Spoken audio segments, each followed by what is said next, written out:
तदात्मानं सृजाम्यहम्।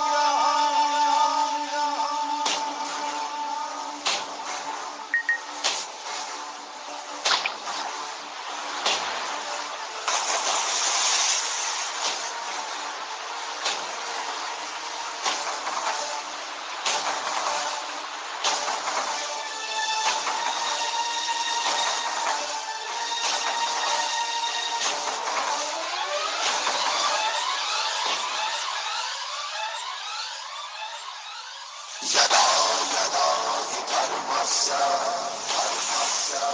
ग्लानिर्भवति भारत अभ्युत्थानमधर्मस्य तदात्मानं सृजाम्यहम्।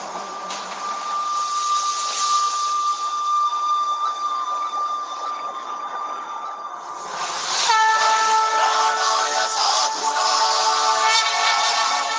विनाशाय च दुष्कृताम्।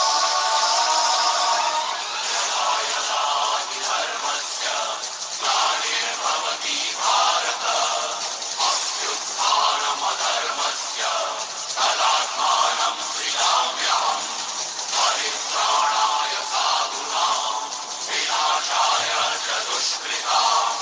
धर्म संस्थापनार्थाय संभवामि युगे युगे। परित्राणाय साधूनां विनाशाय च दुष्कृताम्। धर्म संस्थापनार्थाय संभवामि युगे युगे युगे युगे।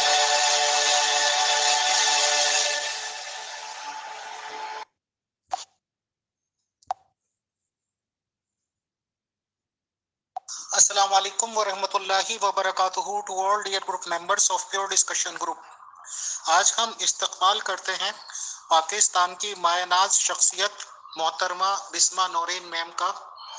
उन्होंने ये मुतालबा किया था या ये चैलेंज किया था कि अमित अग्रवाल का कैरेक्टर प्योर डिस्कशन ग्रुप में इस्लाम पे बात करता रहता है, इस्लाम के डिफरेंट फिरकास पे बातचीत करता रहता है।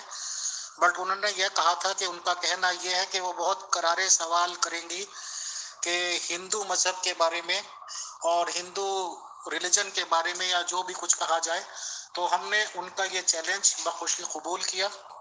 बट क्योंकि इस सवाल पे काफी लोगों को एतराज हुआ है, जो लोग अहले इल्म हैं या जो जानकारी चाहते हैं, और मुसलमानों में या मजहब इस्लाम में हजरत अली अलैहिस्सलाम का भी कौल है कि हमें ये देख लेना चाहिए बात करने से पहले कि हम किस से बात करने जा रहे हैं और क्या बात करने जा रहे हैं। मैं सनातनी आर्या को रिप्रेजेंट करूंगा अमित अग्रवाल के नाम से। अमित अग्रवाल की तालीम एमएससी है और बाद में कुछ वजूहात की वजह से मैंने एलएलबी भी की थी, खुदा के फजलो करम से। तो बिस्मा नौरीन मैम से सबसे पहले एक मासूमाना सवाल है कि वो प्लीज अपना थोड़ा सा तारुफ करा दें कि उनकी एजुकेशन क्या है और उनका डेसिग्नेशन क्या है, ताकि बातचीत करने में आसानी हो। बहुत शुक्रिया, जज़ाकल्लाह एंड जय श्री राम। जी वालेकुम अस्सलाम। अमीर फैसल, क्या हाल है? खैरियत से हैं? और तमाम मेहमान को भी। अच्छा, मसला ये है कि आपने कहा कि मैंने बिल्कुल चैलेंज किया है हिंदू के हवाले से कि हिंदू मज़हब कहाँ से वजूद में आया और हिंदू कौन है। तो आपने कहा उससे काफ़ी लोगों को एतराज़ हुआ और पता नहीं क्या आपने कहा है। बहरहाल मुझे तो इससे कोई फ़र्क नहीं पड़ता। मेरे कुछ सवालात हैं, मैं जानना चाहती हूँ, नॉलेज में इतनी इजाफा करना चाहती हूँ जिससे मुतालिक मुझे लगता है कि आपको कोई एतराज़ नहीं होना चाहिए और किसी दूसरे को भी एतराज़ नहीं होना चाहिए। हमेशा इस्लाम के टॉपिक को डिस्कस किया जाता है, मतलब यहूदी से लेके और जो है ना क्रिश्चियन से लेके, ईसाई से लेके, कादियानी से लेके, लेकिन कभी हिंदू मज़हब को जो है ना इसमें डिस्कस नहीं किया गया। तो आज इसीलिए मैंने ये खुसूसी टॉपिक रखा कि हिंदू मज़हब क्या है, कहाँ से आया है, हिंदू कौन है। ठीक है जी, तो इसमें मुझे नहीं लगता कि आपको कोई एतराज़ या किसी और दूसरे मेंबर को एतराज़ होना चाहिए। बिस्मा नौरीन मैम, असल में सवाल की नोयत पे एतराज है लोगों को, और कहीं ना कहीं अमित अग्रवाल को भी था, बट मैंने इसलिए नहीं पूछा। मैंने कहा चलो बातचीत होने दो, क्योंकि समझने और समझाने की बातें हैं। तो एक तो मुतालबा प्योर डिस्कशन ग्रुप के मेंबर्स का, मैनेजमेंट का और काफी लोगों का ये है जो हमारे प्रोग्राम्स देखते रहते हैं कि हम उन्हें अपने मजहब के बारे में जो भी जानकारी चाहिए वो बताएंगे और आपसे ये अपील करेंगे और आपसे वादा चाहेंगे, क्योंकि आप वादे की बहुत पक्की हैं, कि नेक्स्ट सेशन इसी रिगार्डिंग या सेकंड वॉल्यूम इसका ये होना चाहिए कि बिस्मा नोरेन मैम क्योंकि पैदाइशी मुसलमान हैं, इस्लाम को फॉलो करती हैं अपने एंसेस्टर्स के टाइम से, तो इंशाल्लाह नेक्स्ट सेशन में वो अपने इस्लाम के रिगार्डिंग बताएंगी और अपने रसूल के रिगार्डिंग बताएंगी। तो क्या हम ये समझें कि बिस्मा नोरेन को हमारी ये थोड़ी सी ख्वाहिश कबूल है मैम? अच्छा, दूसरा सवाल, आपने मुझे अपनी एजुकेशन बताई, डेजिग्नेशन बताई और मेरे बारे में इंफॉर्मेशन चाहिए कि मेरी डेजिग्नेशन क्या है और मेरी तालीम कितनी है, मेरी एजुकेशन कितनी है। इससे तो दुनिया हैरान है कि वो कहते हैं ना, ये नज़र मेरे पीर की डाली जो मेरे पीर ने भरपूर एक नज़र, आलिम किताबें छोड़ के सब झूमने लगे। वैसे इतला अर्ज है कि मेरी तालीम तो सिर्फ मैट्रिक है, वो भी सरकारी स्कूल से, और अल्हम्दुलिल्लाह कुरान शरीफ को तर्जुमे के साथ तो मुकम्मल नहीं पढ़ा है, लेकिन मुकम्मल किया है तो कुरान शरीफ को, और सेकंड जहाँ ज़रूरत पड़ती है वहाँ तर्जुमा पढ़ लेती हूँ और समझ भी लेती हूँ बहुत अच्छी तरीके से, और उसके बाद समझा भी सकती हूँ। जज़ाकल्लाह। जी बिल्कुल, और मेरी पूरी कोशिश है कि जो आर्या हैं तो उनके रिगार्डिंग भी मैं आपसे बात करूं, और सेकंड इसमें भी मैं अपने पहले रसूल हज़रत नूह अलैहिस्सलाम के बारे में आपसे डिस्कस करूं, और इस्लाम को भी इसी सेशन में डिस्कस किया जाए कि आखिर हज़रत नूह अलैहिस्सलाम अल्लाह के पहले रसूल थे, तो ज़ाहिर है बुत परस्ती आम हो चुकी थी, तो उस वक्त अल्लाह ताला ने रसूल उतारे नूह अलैहिस्सलाम को पहला।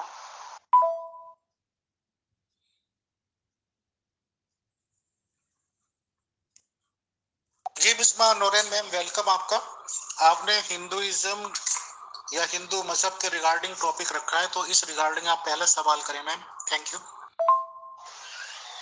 अच्छा, मैं ये पूछना चाहती हूँ कि कदीम हिंदुस्तान में देवताओं का वजूद नहीं था, क्योंकि तब खुसूसन शुमाली हिंदुस्तान में वैद मत राइज था और उस मज़हब में सिर्फ एक खुदा की इबादत होती थी। अलबत्ता खुदा की सिफ़तों के लिहाज से मुख्तलिफ नाम थे, जैसे दीन इस्लाम में भी अल्लाह ताला की सिफ़ात के हवाले से 99 नाम आते हैं जो उजागर करते हैं अस्माए हुस्ना को। भारती का दावा है कि वैद मत हिंदुस्तान में बैरून ममालिक से आए, जो मुहाजिरों ने मुतारिफ कराया, जिन्हें अब आर्या कहा जाता है। तो इन लोगों ने बुत परस्ती को परवान चढ़ाने वाले ब्राह्मण इन्हीं आर्याओं की औलाद थे जो के। तो ये बताइए कि आज जो भारत में ब्राह्मण मत हिंदू मत की हियत इख्तियार कर चुके हैं और एक नया मजहब ब्राह्मण मत को तरक्की याफ्ता शक्ल दे रहे हैं और जिसके मानने वाले हिंदू कहलाते हैं, तो मुझे ये बताइए कि ये जो आर्य थे ये कहाँ से आए? क्योंकि मेरी रिसर्च के मुताबिक तो आर्य जो हैं वो बैरून ममालिक से जो महाजरीन आए वो आर्य कहलाते हैं, तो आप क्या कहते हैं? बिस्मा नोरेन मैम, आपने ये टॉपिक रखा था कि आप हिंदू मजहब के बारे में जानकारी देना चाहती हैं। मैं आपको बहुत साफ सुथरे वर्ड्स में बता दूं कि हिंदू मजहब कोई मजहब नहीं होता है। हिंदू रिलीजन के नाम से कोई मजहब नहीं है। तो या तो आप इस वर्ड को सही करें, और अगर आप जानकारी चाहती हैं तो हमसे चाहें। अब अपने ख्याल या अपने कयास लड़ाने तो कोई फायदा नहीं है कि यार ये यहाँ से आए वहां से आए। पहले आप हमारे धर्म के रिगार्डिंग जानकारी ले लें, उसके बाद आपको सब कुछ पता चल जाएगा। चलें ठीक है, हिंदू मजहब छोड़ दें, आप हिंदू धर्म बता दीजिए, हिंदू धर्म के आर्यों के हवाले से बता दीजिए, क्योंकि मैंने तो आपको ये बताया जो कुछ मैं जानती हूँ वो आपको मैंने ऊपर बता दिया। अब आप मुझे बताइए कि आपका हिंदू जो धर्म है उसकी सच्चाई और उसकी हकाइक क्या हैं, और ये आर्या जो थे जो बैरून ममालिक से आए महाजिरों ने मुतारिफ कराए थे, वो आर्या कौन है, कहाँ से आए हैं? Bisma Noreen ma'am, sorry to say, अगर आपको इतनी ही ज्यादा जानकारी है और आप कन्फर्म है अपनी जानकारी पे, तो फिर आपको सेशन रखने की जरूरत क्या है। आपको जो मालूमात है आप उसकी जिंदगी बहुत अच्छी जिए, खुश रहें, आबाद रहें, फिर आपको किसी से पूछने की जरूरत क्या है ma'am. What is the need of asking questions? अरे भाई, आप तो नाराज हो रहे हैं। मैं तो जानकारी नहीं रखती ना आपके वेदों के हवाले से। मैं आपसे पूछना चाह रही हूँ ना, आपको बता रही हूँ, मतलब पूछना चाह रही हूँ, समझना चाह रही हूँ कि ये जो मैं जानती हूँ, जो मुझे पता है, वो ये सब बताया है मैंने। अब आप मुझे थोड़ी सी हकाइक बताइए ना, क्योंकि मैंने जो मतलब पढ़ा है थोड़ा बहुत, ज़्यादा तो आपसे ज़्यादा इल्म नहीं रखती, मैं तो बहुत कम इल्म हूँ। तो मुझे आपके वेदों में हजरत नूह का जिक्र नज़र आया है। तो अब मैं उसके बारे में भी आपसे जानना चाहूंगी कि ये मनु नामी शख्सियत का जिक्र जो आपकी यजुर्वेद में मिलता है, वो मनु कौन है? क्योंकि ये नाम जो मनु है यानी कि नू, वो हजरत नू से बहुत मुमासलत रखता है। तो क्योंकि यजुर्वेद में भी जो अजीम एक सैलाब का जिक्र निकलता है, जिसमें मनु एक अजीम सैलाब से बच निकलता है, तो यजुर्वेद के मुताबिक अल्लाह ताला ने, मतलब खुदा ने इसमें, जो खुदा मतलब आप लोग तो खुदा कहते हैं, खुदा ने मनु को खबरदार किया कि सैलाब आने वाला है। चुनाचा उसने कश्ती बनाई और खुदा की मदद से बच निकला। बाद अज़ां मनु से नस्ल इंसानी का असर नो आगाज़ हुआ। जो उल्मा समझते हैं कि वेदों में हजरत नूह की तालीम का हिस्सा मौजूद है, वो मनु को उन्हीं शख्सियत बताते हैं, उन्हीं की, मतलब मनु जो है वो हजरत नूह है। ये बात काबिल जिक्र है। अब मुझे ये बताइए कि जनूबी हिंद में जो मनु को महानव कहा जाता है, तो नू यानी कि नो, जो आखिर का नो है, मनु का मीम हटा दो तो नो का लफ्ज नू से बहुत मिलता जुलता है। तो कलयुग का जो आगाज़ हिंदुओं का हुआ मौजूदा दौर में, तो उसमें भी आगाज़ अजीम सैलाब से शुरू होता है। तो हज़रत नूह का जिक्र भी सैलाब से, मतलब अल्लाह ताला ने हज़रत नूह को ख़बरदार किया था कि सैलाब आने वाला है, तो उन्होंने कश्ती बनाई थी। और आपके मनु ने भी, मतलब जो ना सैलाब आने वाला है, उसे भी खुदा ने बताया, तो उसने भी कश्ती बनाई। तो थोड़ा ममासलत तो रखता है। तो इसलिए मैं आपसे जो है ना जानना चाह रही हूँ कि आखिर हिंदू कहाँ से निकले हैं। बिस्मा नौरीन मैंने आपकी ये बोरिंग सी ऑडियो कुछ आधी से भी कम ही सुनी है, क्योंकि इस तरह की बातों से तो बोरियत के अलावा कुछ नहीं होती। हमारे वेदों में अगर मैं आपसे स्कैन मांग लूंगा तो आप स्कैन तो प्रोवाइड करेंगे नहीं ओरिजिनल संस्कृत के। और मैं सीधा सीधा साफ साफ बता देना चाहता हूँ कि असल वैदिक ज्ञान में आप लोगों के किसी भी नबी का कोई जिक्र नहीं है। आई रिपीट, असल ओरिजिनल वैदिक तालीम में संस्कृत में किसी भी नबी का आप मुसलमानों के कोई भी जिक्र मौजूद नहीं है। और ये मैं पूरी कंफर्मेशन और जिम्मेदारी के साथ कहता हूँ। आप हिंदुइज्म के रिगार्डिंग जानकारी चाहती हैं तो मैं क्या वो प्रोवाइड कर दूं? अच्छा, जैसा कि अभी आपने फरमाया कि आपकी किसी भी किताब में, मतलब इसका किसी भी नबी का जिक्र नहीं, मैंने तो नहीं कहा आपसे कि आपकी किताबों में हमारे नबी का जिक्र है। मैंने तो आपसे मनु के बारे में पूछा है कि मनु कौन है, जो आगाज़ अजीम सैलाब से, मतलब जो है ना आपका कलयुग शुरू होता है। तो मैं तो वो पूछना चाह रही हूँ आपसे, आप मनु की तशरीह कर दें मुझे, क्योंकि मैंने तो हज़रत नूह की तशरीह कर दिया आपको कि हज़रत नूह को कश्ती बना के, मतलब अल्लाह ताला ने बताया था कि सैलाब आने वाला है, सैलाब आएगा, अजीम सैलाब आएगा, तो उन्होंने कश्ती बनाई और अल्लाह ताला की मदद से हज़रत नूह बच निकले और उनकी कौम गर्क हो गई कुछ। तो यही आपके जो है ना उसमें लिखा हुआ है मनु का। मैंने तो ये नहीं कहा कि नूह के बारे में लिखा हुआ है, आपकी किताब में हमारे नबी के बारे में लिखा हुआ है। मैंने तो आपके मन्ना के हवाले से बात किया, आपके मनु के हवाले से बात की है। तो बोरिंग नहीं है मेरी ऑडियो, आप प्लीज़ सुने और समझने की कोशिश करें कि मैं क्या कहना चाह रही हूँ और आपसे क्या सुनना चाह रही हूँ, ठीक है? और दूसरी बात कि आपके वेदों और कुरान का तकाबुली जायज़ा अभी मैं बिल्कुल आपसे करूँगी कि आपके वेदों में क्या लिखा हुआ है और कुरान में क्या लिखा हुआ है। होता। अब आप ये कहानियां सुनाएंगे तो फिर इनसे हमें क्या मतलब मैम? जब हिंदू मजहब ही नहीं होता है तो आप उससे कनेक्टेड ये कहानियां सुना रही हैं, तो इन कहानियों को मैं क्या करूं? कि मैंने तो अपनी बात से डिनाई कर लिया ना, हिंदू मजहब से डिनाई कर लिया, मैं तो हिंदू धर्म पे आ गई आपके। तो आप क्यों बार बार एक ही बात को गड़े मुर्दे उखेड़े जा रहे हैं? आप मेरी बात का जवाब दीजिए। मैंने आपसे मनु के बारे में पूछा कि आखिर मनु कौन है, जो आपकी यजुर्वेद में जो है ना जिनका जिक्र है, और अजीम सैलाब का जिक्र है, जहाँ से आपका कलयुग शुरू होता है हिंदुओं का, इस वक्त मौजूदा जो दौर चल रहा है, वो आपसे पूछा मनु के बारे में कि मनु कौन है और उनके जो सैलाब का जिक्र है वो कहाँ से मौजूद है और किस तरह आया। मैंने आपको नूह अलैहिस्सलाम का बता दिया, और वो हमारे पहले रसूल थे और उनसे पहले बुत परस्ती कायम हो चुकी थी दुनिया में, तो अल्लाह ताला ने नूह को पहला रसूल बना के भेजा। तो मैं तो ये जानना चाह रही हूँ आपसे। आप एक पूछती रहे, मैं डिनाई करता रहूंगा, इसी में सेशन पूरा हो जाएगा। अल्लाह अल्लाह खैर सल्ला, जय श्री राम जय श्री राम। मैंने आपको कह दिया है कि वैदिक तालीम में ऐसा कुछ भी नहीं है, कोई कहानी नहीं है। अब आपसे स्कैन मांग लिया गया, मेंबर्स भी कह रहे हैं भाई स्कैन ही दे दो, चलो आप दे दो फिर स्कैन, या आप अपने कहो कि बस आपने तीर तुक्के लगाए हैं। अच्छा, मेरे ख्याल से 1 मिनट की ऑडियो की तो इजाज़त है, और ये 1 मिनट 11 सेकंड हो गई, तो थोड़ा सा, और मैंने इसमें कहीं भी हिंदू मज़हब का बात ही नहीं की, जिक्र ही नहीं किया, तो फिर आपको मेरे ख्याल से एतराज़ नहीं होना चाहिए। हमारी डियरेस्ट बिस्मा नूरीन मैम, आपने हिंदू मजहब की जगह हिंदू धर्म बोल दिया। मजहब को धर्म कहते हैं तो बात तो वही रखी आपने। क्या बात, आज कोर्ट्स वगैरह का चक्कर नहीं लगा के आई, कुछ वकीलों से एडवोकेट से मुलाकात नहीं हुई, क्या चक्कर है आज? हिंदू मजहब आप कह रही थी, अब आपने हिंदू धर्म बोल दिया, तो बात तो एक ही रही। अच्छा, मुझे ये बताएं कि आपकी ऋग्वेद में 5, 18 और 1 लिखा हुआ है। मैं पहले, उससे पहले आपको सूरह फातिहा का तर्जुमा बताती हूँ कि तमाम तारीफ़ें अल्लाह के लिए हैं जो तमाम जहानों का परवरदिगार है। ठीक है, ये सूरह फातिहा बताइए, मैंने पहली आयत, तमाम तारीफ़ें अल्लाह के लिए हैं जो तमाम जहानों का परवरदिगार है।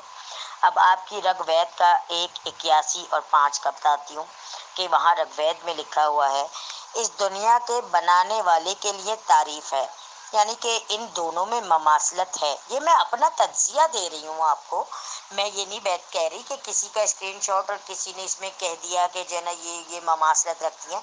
मैंने तो आपको अपनी तशरीह बताई है कि हज़रत नूह और मनु में ममासलत मिलती है।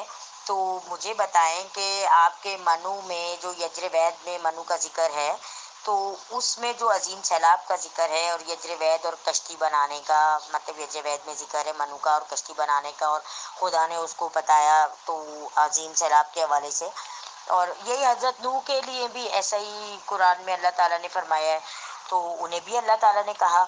आप बात को गोल मोल मत तोड़ें, और प्लीज़ मुझे आप इस बात का जवाब दीजिए कि मैंने आपसे सिर्फ ये पूछा है, मैं अपनी राय दे रही हूँ आपको कि मेरे हिसाब में जो है नूह और मनु एक हैं, ममासलत रखते हैं, तो मुझे उस ममासलत की तशरीह करके दीजिए कि आखिर जो मनु हैं आपके, वो कौन हैं, वो कहाँ से आए मनु, और उन्होंने कश्ती बनाई, अजीम सैलाब का जिक्र है, यही सब कुछ तो हज़रत नूह अलैहिस्सलाम के साथ है। मैंने तो अपने आइडियाज़ दिए हैं आपको कि ये मेरे आइडियाज़ हैं, आप इनसे भाग रहे हैं, डिनाई कर रहे हैं मेरे सवालों से। आपको डिनाई नहीं करना चाहिए। मैंने आपसे मनु के बारे में पूछा, सैलाब के बारे में पूछा, आपके कलयुग के बारे में पूछा, और आप डिनाई कर रहे हैं मेरी बातों से। अफसोस है। तो आप मेरे इल्म में इजाफा कर दीजिए कि आप हिंदू को क्या कहते हैं, आखिर हिंदू हैं क्या ना?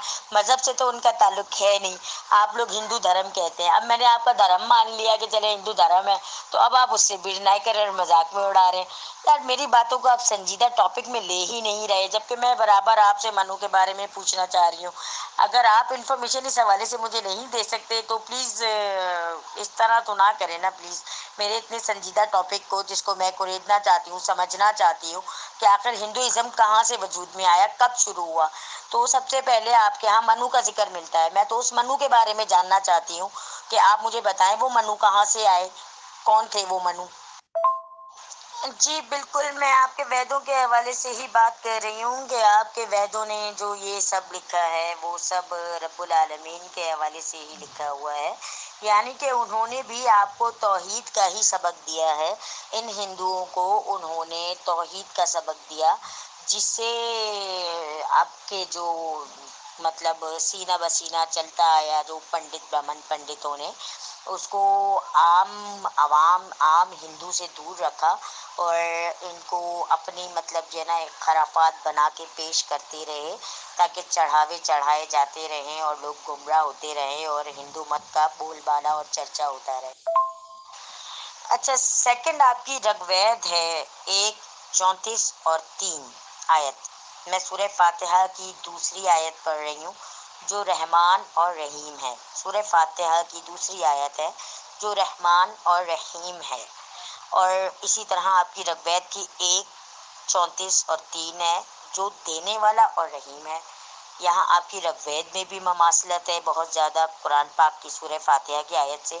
और जैसा कि अमीर फैसल आप खुद कह चुके हैं कि 4,000-5,000 साल पहले आपके जो है ना, जो मतलब वो थे, आपके वेदों में लिखा जा चुका है। ये किताबें हमारी जो आसमानी कुतुब हैं वो आपके जो है ना वेदों से मतलब जो है ना चुराई गई हैं, वो अल्फाज लिखे गए हैं, आपके वेदों से निकाले गए हैं। तो हमने, हमारे नबियों ने उनको कॉपी किया है। ये तो आपके अपने अल्फाज है ना, कि हमने हमारी किताबें जो आसमानी 4 कुतुब है उनमें जो कुछ लिखा हुआ है वो हमने आपके वेदों से कॉपी किया है, मतलब कॉपी पेस्टिंग की गई है। फिर तो आप ऐसा कीजिए, बिस्मा डोरन में एक स्टेटमेंट दे दीजिए कि जो कुछ वैदिक ज्ञान में आपकी जानकारी है अब तक, वही आपको इस्लाम वाले दे रहे हैं, वही आपके सो कॉल्ड नबी लोग दे रहे हैं 1400 साल पहले सिर्फ, और उल्लू बना रहे हैं लोगों को, जबकि ये सब कुछ पहली तालीमात में मिलता है वैदिक ज्ञान की। तो बस आप ये कह दीजिए कि सब कुछ उन्होंने कॉपी कर रखा है, जो कुछ वैदिक ज्ञान में है तो मानना तो वही जाएगा क्योंकि पुराना ज्ञान वही है और आप लोगों ने कॉपी कर रखी है, तो बात खत्म समझ लें। अगर आप उन्हें कहती हैं कि उन्होंने बेवकूफ बनाया तो फिर आपके वालों ने भी आपको बेवकूफ बनाया है। आप तो खुद इकरार कर रही हैं इन सब बातों का। नहीं जी नहीं, मैं ये नहीं कह रही कि वैदिक ज्ञान में लिखा हुआ है। मैं ये कहना चाह रही हूँ आप मनु के बारे में बताएं मुझे कि आखिर मनु कहाँ से आए, और नूह अलैहिस्सलाम के आने से पहले आपके मतलब लोगों ने बुत परस्ती क्यों शुरू की। और फिर मुझे सामरी जादूगर के उस सोने के बछड़े का भी बताएं जब आपने गौ माता की जो है ना पूजा शुरू करी। अस्सलाम वालेकुम यार, कल बढ़ नहीं रही। जी बिल्कुल, मैं इसलिए इकरार कर रही हूँ इन सब बातों का क्योंकि आपके जो वेद लिखी गई, जो कि आसमानी तो नहीं थी, आसमानी कुतुब तो नहीं थी, लेकिन चूंकि वो सारे के सारे अल्लाह का पैगाम जो है ना जानते थे और अल्लाह का पैगाम लेकर आने वालों में शामिल थे, और समाज लोगों में जो है ना अल्लाह का पैगाम पहुंचाने वालों में शामिल थे। लेकिन आप लोगों ने अल्लाह के पैगाम को हम मतलब आम हिंदुओं तक पहुंचने नहीं दिया और एक हिंदू मज़हब की बुनियाद रख दी। तो मैं ये आपको ये बताना चाहती हूँ, ठीक है। मैं तो आपके वेदों की, आपने बोला था ना एक दफ़ा वेदों, आपके वेदों में लिखा हुआ है ये है वो है, उसकी ममासलत आपने कहा ना नहीं ऐसा कुछ नहीं लिखा हुआ, तो मैंने आपको ये बताया इसलिए यहाँ पे कमेंट दिया कि एक दफ़ा याद होगा आपने खुद कहा था कि कॉपी किया हुआ है, तो इस वजह से मैंने इसको यहाँ पे जिक्र करना ज़रूरी समझा कि वहाँ से अगर कॉपी हुआ है जैसा कि आपने कहा, तो फिर कहीं ना कहीं तो आपका हिंदू जो है वो बेवकूफ़ी बना रहा है ना। मज़हब तो, दीन तो इस्लाम ही है ना, वो इस्लाम की दावत लेके आए, तौहीद का जिक्र मिलता है और फिर हर जगह पे कहा जा रहा है कि जो है ना। अब मैं आपको एक और आयत का तर्जुमा देती हूँ, ठीक है ना, एक और सूरह फातिहा की, हमारी सीधे रास्ते की तरफ रहनुमाई कर, ये सूरह फातिहा की 5वीं आयत है। अब इसी तरह आपकी यजुर्वेद की बात कर रही हूँ मैं, ऋग्वेद की नहीं, यजुर्वेद की बात कर रही हूँ कि हमें हमारे फ़ायदे के लिए सीधे रास्ते पर लगा, मतलब हमारे सीधे रास्ते की तरफ रहनुमाई कर सूरह फातिहा में लिखा है और हमें हमारे फायदे के लिए सीधे रास्ते पर लगा, ये आपकी यजुर्वेद में भी लिखा हुआ है। तो मतलब वो जानते थे ना, इल्म, अहले इल्म थे, अहले इल्म लोग थे उस वक्त। और अब जो आपका हिंदू धर्म इतना परवान चढ़ चुका है, वो सिर्फ गुमराही और तफरुकात है, खराफात की एक जना जिंदा मिसाल कायम करके बैठा हुआ है।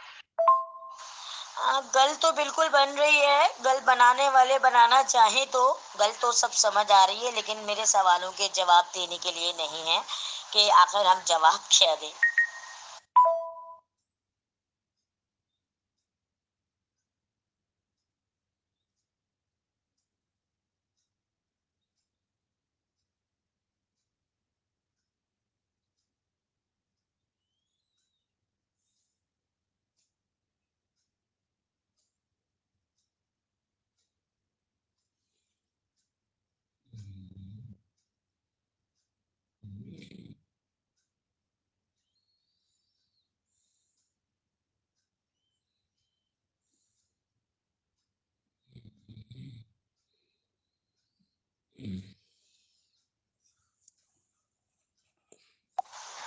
जी बिल्कुल, मैं इसलिए इकरार कर रही हूँ इन सब बातों का क्योंकि आपके जो वेद लिखी गई, जो कि आसमानी तो नहीं थी, आसमानी कुतुब तो नहीं थी, लेकिन चूंकि वो सारे के सारे अल्लाह का पैगाम जना जानते थे और अल्लाह का पैगाम लेकर आने वालों में शामिल थे और समाज लोगों में जना अल्लाह का पैगाम पहुंचाने वालों में शामिल थे, लेकिन आप लोगों ने अल्लाह के पैगाम को हम मतलब आम हिंदुओं तक पहुंचने नहीं दिया और एक हिंदू मज़हब की बुनियाद रख दी।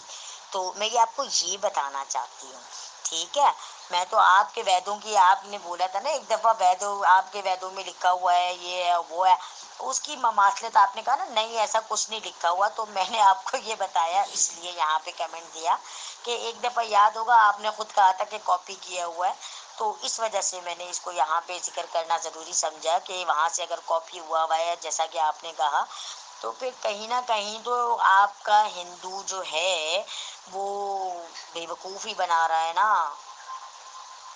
मज़हब तो वो दीन तो इस्लाम ही है ना, वो इस्लाम की दावत लेके आए, तौहीद का जिक्र मिलता है और फिर हर जगह पे कहा जा रहा है कि जो है ना।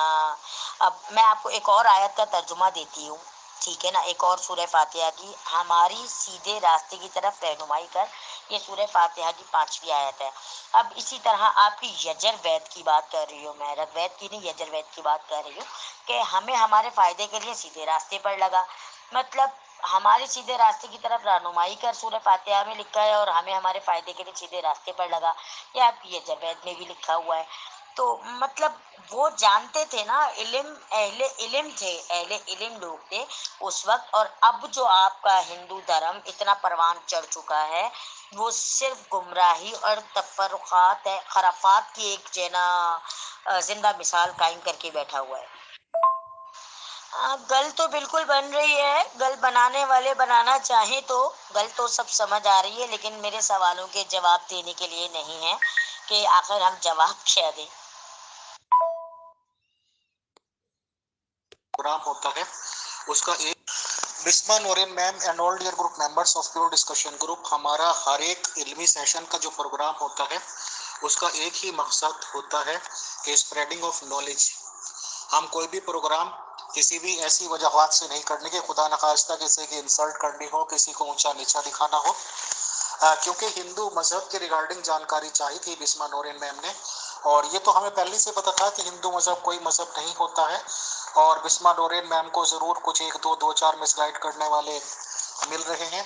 तो आज उनकी बातों से साबित भी हो गया कि उन्हें कुछ लोग पीछे से पर्ची पकड़ा रहे हैं, जो कि ना ऑथेंटिक है ना ही इसमें कोई ऐसी बात है। तो मैं चाहता हूं कि अब बिस्मा नूरिन मैम मुझे मौका दें कि जो अपना धर्म हम मानते हैं उसके बारे में मैं टोटल जानकारी दे दूं बिस्मा नूरिन मैम को भी और सभी डियर ग्रुप मेंबर्स को भी।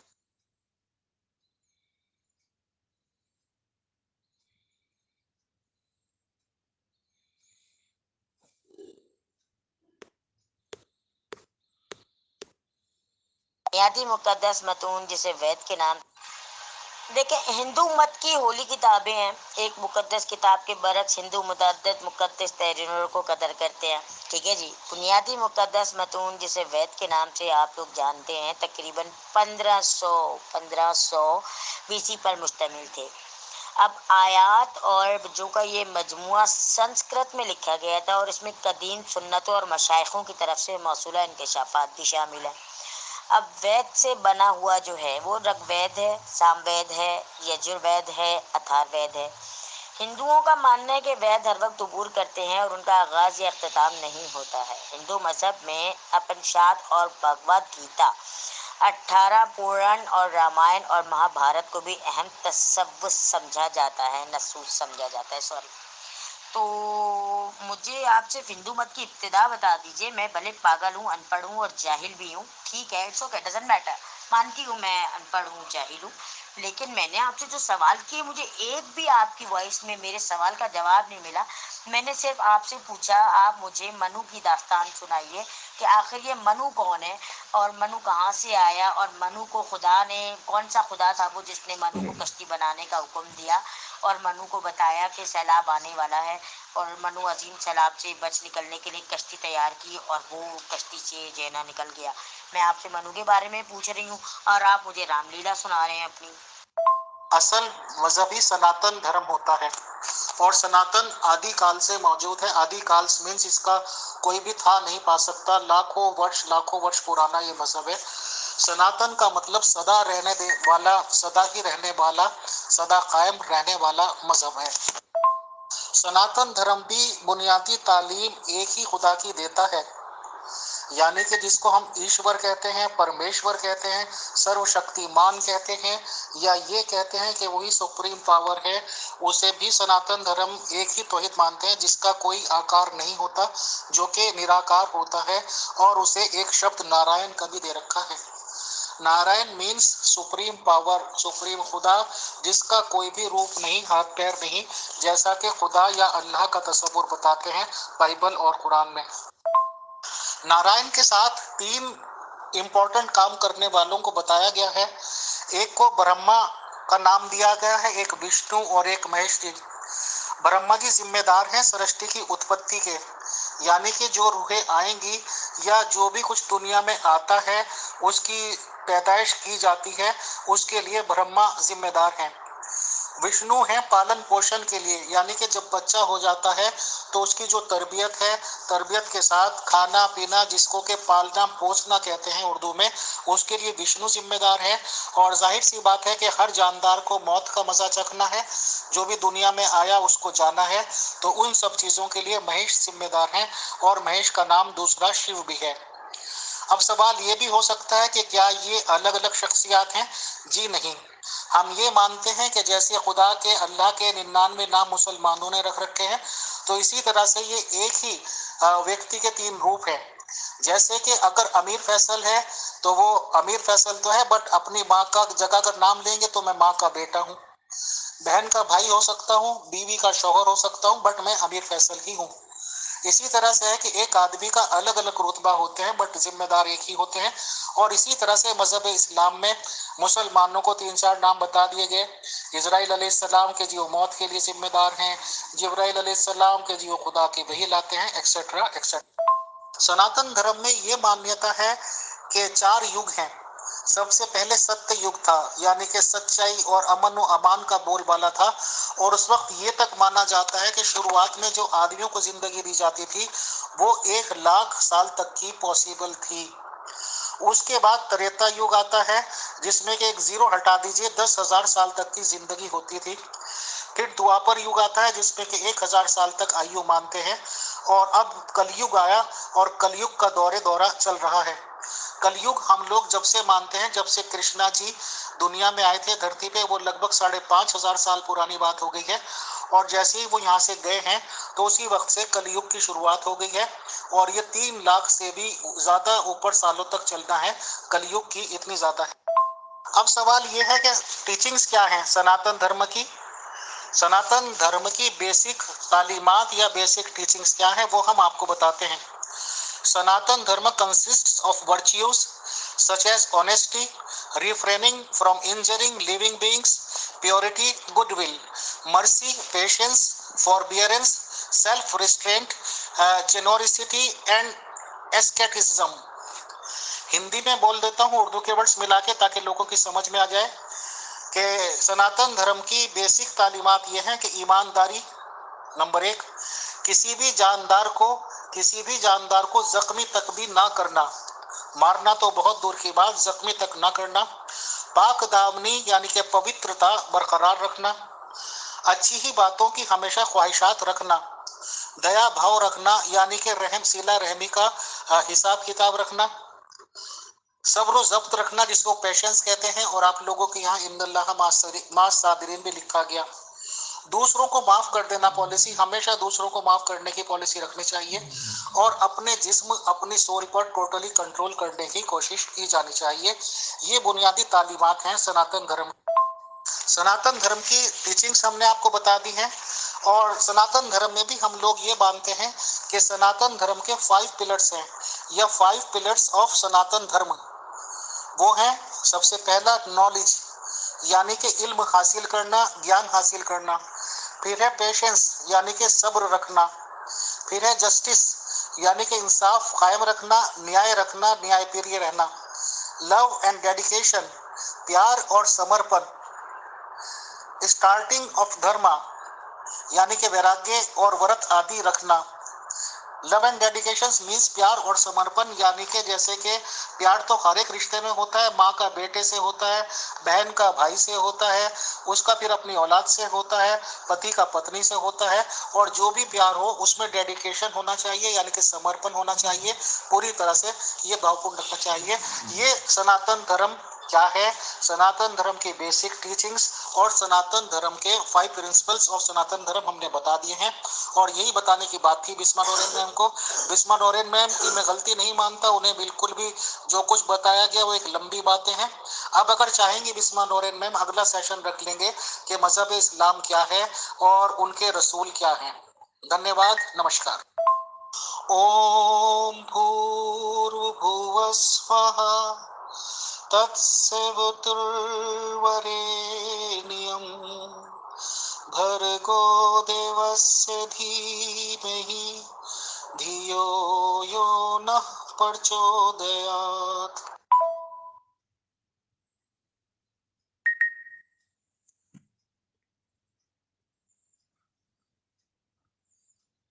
सनातन धर्म की टीचिंग्स हमने आपको बता दी हैं, और सनातन धर्म में भी हम लोग ये मानते हैं कि सनातन धर्म के 5 पिलर्स हैं, या 5 पिलर्स ऑफ सनातन धर्म। वो हैं, सबसे पहला नॉलेज यानी कि इल्म हासिल करना, ज्ञान हासिल करना। फिर है पेशेंस यानी कि सब्र रखना। फिर है जस्टिस यानी कि इंसाफ कायम रखना, न्याय रखना, न्यायप्रिय रहना। लव एंड डेडिकेशन, प्यार और समर्पण। स्टार्टिंग ऑफ धर्मा यानी कि वैराग्य और व्रत आदि रखना। लव एंड डेडिकेशन मीन्स प्यार और समर्पण, यानी कि जैसे कि प्यार तो हर एक रिश्ते में होता है, माँ का बेटे से होता है, बहन का भाई से होता है, उसका फिर अपनी औलाद से होता है, पति का पत्नी से होता है, और जो भी प्यार हो उसमें डेडिकेशन होना चाहिए, यानी कि समर्पण होना चाहिए, पूरी तरह से ये भावपूर्ण रखना चाहिए। ये सनातन धर्म क्या है, सनातन धर्म की बेसिक टीचिंग्स और सनातन धर्म के 5 प्रिंसिपल्स ऑफ सनातन धर्म हमने बता दिए हैं। और यही बताने की बात थी बिस्मा नोरेन मैम को। बिस्मा नोरेन मैम की मैं गलती नहीं मानता, उन्हें बिल्कुल भी जो कुछ बताया गया वो एक लंबी बातें हैं। अब अगर चाहेंगे बिस्मा नोरेन मैम अगला सेशन रख लेंगे कि मजहब इस्लाम क्या है और उनके रसूल क्या हैं। अब सवाल ये है कि टीचिंग्स क्या हैं सनातन धर्म की। सनातन धर्म की बेसिक तालीमात या बेसिक टीचिंग्स क्या है वो हम आपको बताते हैं। सनातन धर्म consists of virtues such as honesty, refraining from injuring living beings, purity, goodwill, mercy, patience, forbearance, self-restraint, generosity and asceticism। Hindi में बोल देता हूँ उर्दू के वर्ड्स मिला के ताकि लोगों की समझ में आ जाए कि सनातन धर्म की बेसिक तालीमात ये हैं कि ईमानदारी नंबर 1, किसी भी जानदार को जख्मी तक भी ना करना, मारना तो बहुत दूर की बात, जख्मी तक ना करना। पाक दामनी यानी कि पवित्रता बरकरार रखना। अच्छी ही बातों की हमेशा ख्वाहिशात रखना। दया भाव रखना यानी कि रहम सिला रहमी का हिसाब किताब रखना। सब्र जब्त रखना जिसको पेशेंस कहते हैं, और आप लोगों के यहाँ इन्नल्लाह मास साबिरीन भी लिखा गया। दूसरों को माफ कर देना पॉलिसी, हमेशा दूसरों को माफ करने की पॉलिसी रखनी चाहिए, और अपने जिस्म अपनी सोल पर टोटली कंट्रोल करने की कोशिश की जानी चाहिए। ये बुनियादी तालीमात हैं सनातन धर्म। धन्यवाद, नमस्कार।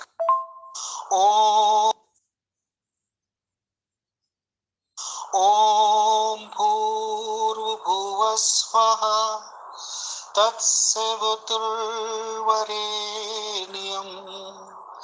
भर्गो देवस्य धीमहि धियो यो नः प्रचोदयात्। मोहतरमा बिस्मा नूरेन मैम तशरीफ लाई, बट सभी ग्रुप मेंबर्स को काफ़ी मायूसी हुई कि जो उन्होंने सवाल रखा था कि हिंदुज़म के बारे में वो जानना चाहती हैं, तो एक भी सवाल उन्होंने नहीं किया, बल्कि सॉरी टू से ऐसा लग रहा था जैसे कहीं पर्ची पकड़ा रहा है उनको। और वो जो बहुत बाद में सवालात होने चाहिए थे, कभी उसका टॉपिक रखे, अलग अलग टॉपिक रखे, वो आज उन्होंने करने शुरू कर दिए। तो ये देख के बहुत, लेकिन हम सभी प्रोग्राम्स इल्म फैलाने के मकसद से करते हैं, तो हमने सनातन धर्म की बुनियादी टीचिंग्स क्या हैं, 5 पिलर्स ऑफ सनातन धर्म क्या हैं, उन सब की जानकारी प्रोवाइड की। इंशाल्लाह नेक्स्ट किसी सेशन में बिस्मा नौरीन मैम से फिर मुलाकात होती है। थैंक्स, जज़ाकल्लाह टू ऑल। अस्सलाम वालेकुम वरहमतुल्लाहि वबरकातुहू।